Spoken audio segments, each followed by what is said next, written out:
Hey friends, I'm Moshtaba and you're watching my video on the Schedemy YouTube channel. This time I want to explain to you the fourth most complex case of updating in progress activities. It's something we call a split. When a split happens, we expect a gap to form in the work. You plan to continue the activity after that gap. And if you remember, we already examined several scenario models on this same activity. Now in this video, we'll assume our activity started 2 days late, meaning instead of starting on the 15th, it started on the 17th. And our status date is here. As you can see this black line on the end of the day 18th. What happened is, when we started work on the 17th, we worked 1 day and the project was then closed, this red cell. So we expect no work to be done on that day.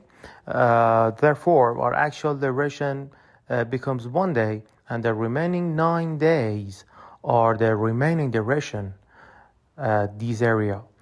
As a result, in the second baseline, our work starts on the 17th and goes until the end of the 27th. That means our original duration is 11 days. We can calculate this actual percent because actual duration is 1 and original duration is 1 divided by the 11 becomes 9% complete versus 40% complete for the plan. Means that 4 days out of the initial 10-day baseline have passed. What about units? We worked 1 day, which equals 8 hours, and the other 9 days mean 72 hours of work remaining. Now, I'm going to open MS Project and show you this there first, and then we'll go into Primavera. Let's get started. Initial assumption is that the project started 2 days late. So the actual start becomes the 17th and give me a second, 17th of November. And the actual duration, as we calculated before, is 1 day. So we know the project was stopped on the 17th. It finished at the end of the day and was resumed again at the end of the 18th. Then just reschedule the project to the end of the 18th. And as you can see, it shows that gap as a split. It changed the original duration to 11 days and calculated percent complete for us as 9%, exactly the number we calculated in Excel. Look how MS Project rounded it down a bit. Value you see in the percent complete column has been rounded to 2 decimal places. But in reality, it's the same 9.09. Okay, now let's check the CPI and SPI. SPI is 0.23 and CPI is 0.91. And now, let's dive deeper into the Primavera P6. Many people say Primavera can't do this, but that's not true. I will prove it.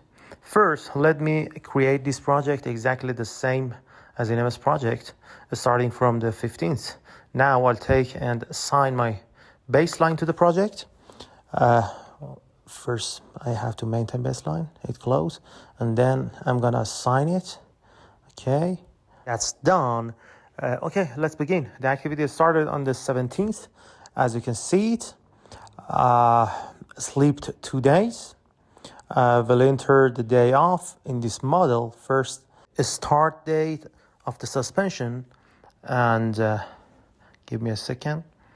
And then the end date when the project or the activity started again. Okay.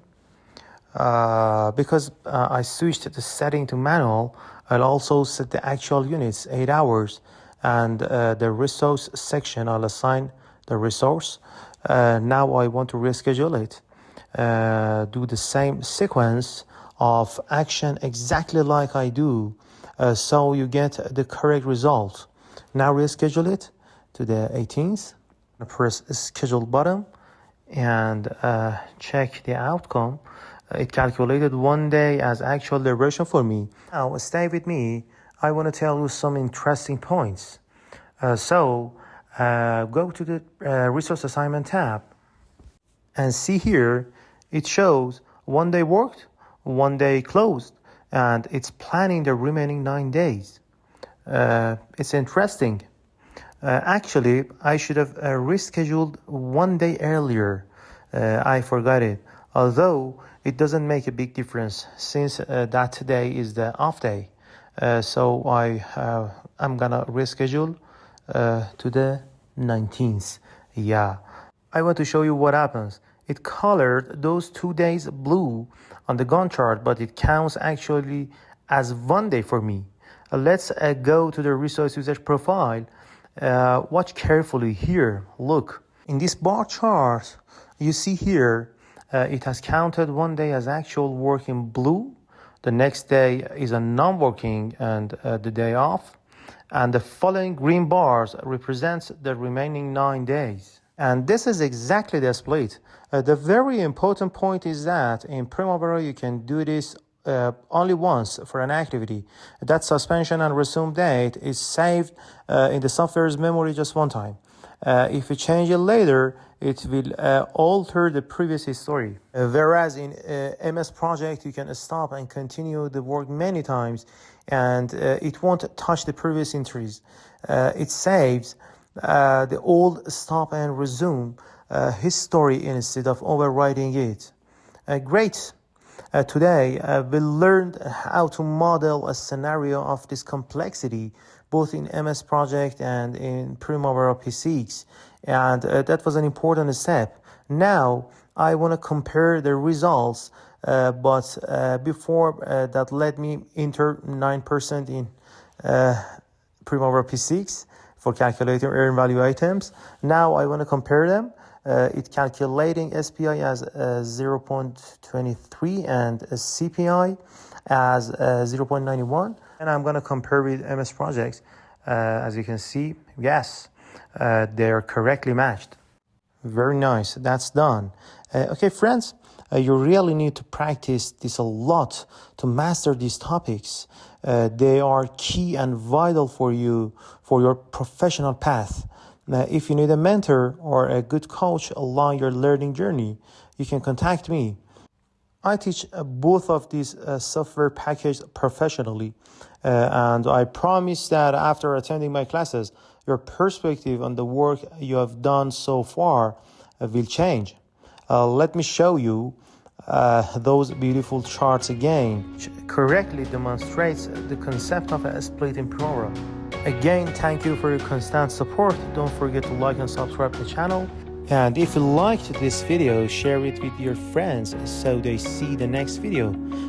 See you in the next. Take care and bye.